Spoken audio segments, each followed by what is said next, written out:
विचार करके जाते ना, महात्मा होगा, 2-4 चेला होंगे और बढ़िया गद्दी में बैठे होंगे, महाराज माला लिए आशीर्वाद देंगे, माने ऐसा व्यक्ति सोचकर ही जाता है।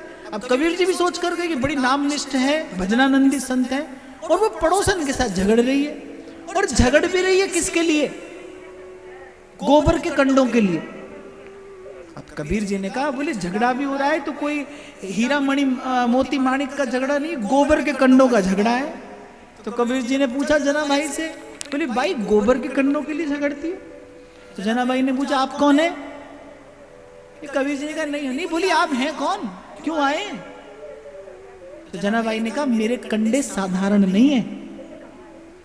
तो कबीर जी हंस दिए, बोले गोबर का ही तो होगा। अब गोबर के कंडे में क्या साधारण और क्या असाधारण?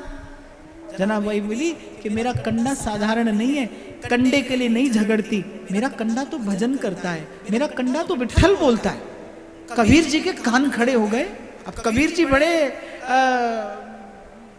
डंके की चोट पर बात कहने वाले फकीर। कबीर जी ने कहा कंडा और विठ्ठल बोलता है? बोली हाँ, इसीलिए तो झगड़ती हूँ, इसने अपने उपलों में मेरे उपले मिला लिए।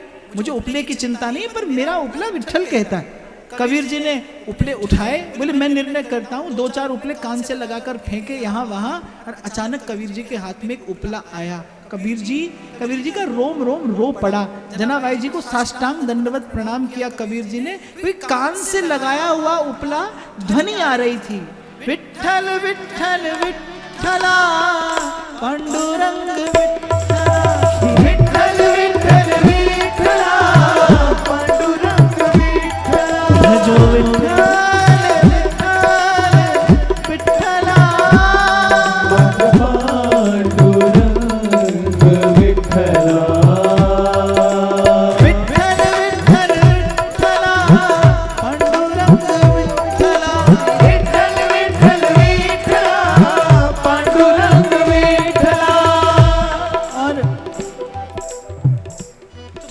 मेरे विचार में आई जब मैंने इस कथा का चिंतन किया।